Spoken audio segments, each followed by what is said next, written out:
Welcome to The Explainer. Today, we're diving into the mind of Charles de Gaulle, a leader who took a broken, humiliated nation and, through sheer force of will, put it right back at the center of the world stage. So to really get de Gaulle, you first have to understand the absolute crisis he inherited. Just think about it. France was completely reeling from the trauma of not one, not two, but three devastating defeats. Humiliated, exhausted, and now the country was literally squeezed between two new global giants, the United States and the Soviet Union. And into this atmosphere of total despair steps Charles de Gaulle. But here's the thing. He saw France's weakness not as a reason to give in, but as the very reason to fight back. As he famously said, France has become so poor, that is why we cannot afford to be servile. That one single idea, it would define everything he did next.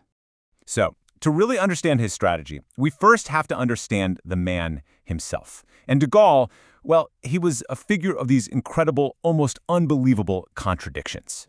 I mean, just look at this. He was somehow arrogant and humble at the same time. A poet who was also a stone-cold realist. One moment he's a deep thinker, the next he's a decisive man of action. Sometimes he acted like a reclusive monk, other times like a grand performer on the world stage.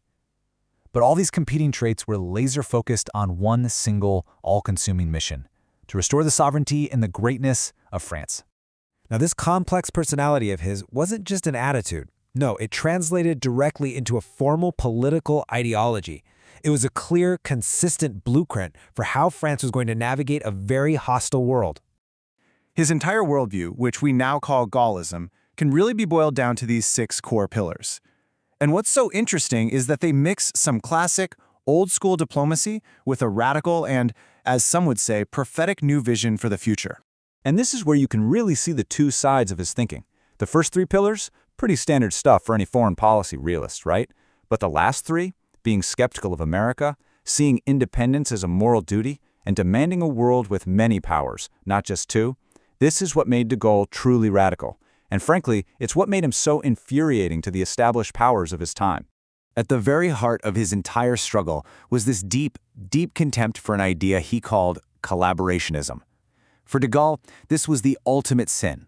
Letting a more powerful nation, whether it was an enemy like Nazi Germany or an ally like the United States, dictate your country's most fundamental policies. He argued that this kind of dependence just rots a nation from the inside out. It doesn't just destroy its economy or its army. No, it attacks something much deeper: its integrity and its legitimacy.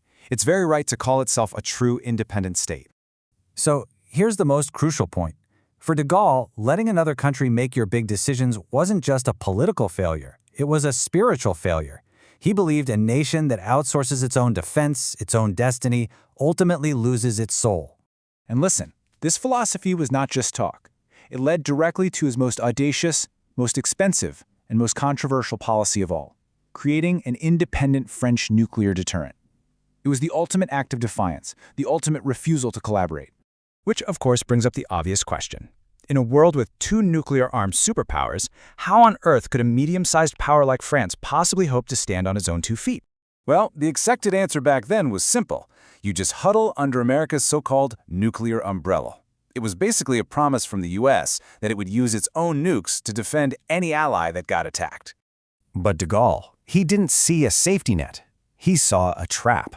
In his eyes, the nuclear umbrella wasn't a guarantee of safety at all.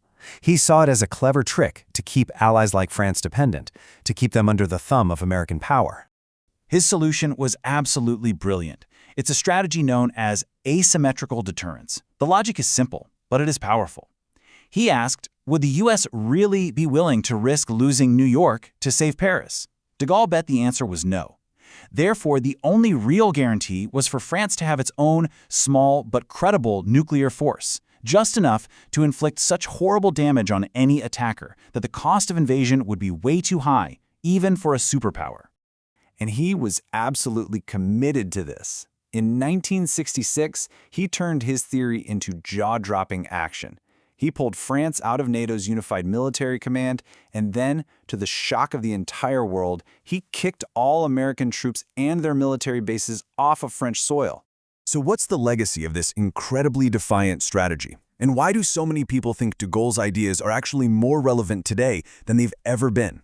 Well, a huge part of his legacy is his almost prophetic foresight. I mean, think about it. In the thick of the Cold War, he was arguing that this two-superpower system was totally unnatural and that it couldn't last. He was calling for friendlier relations with the Soviets and for opening up to China. At the time, people in Washington thought he was nuts. And yet, what happened a decade later? Nixon and Kissinger made those exact same policies their own. And that brings us back to the central warning of Gaullism. The true cost of dependency, the real price you pay, isn't measured in money or in military power. It's measured in the slow, creeping decay of a nation's spirit, its sense of responsibility, and its intellect. And that leaves us with a final, big question for today. In our highly interconnected world, where alliances seem more important than ever, what does it truly mean for a nation to be independent? And what's the real price of that independence? De Gaulle made his choice. The question is, what would we choose today?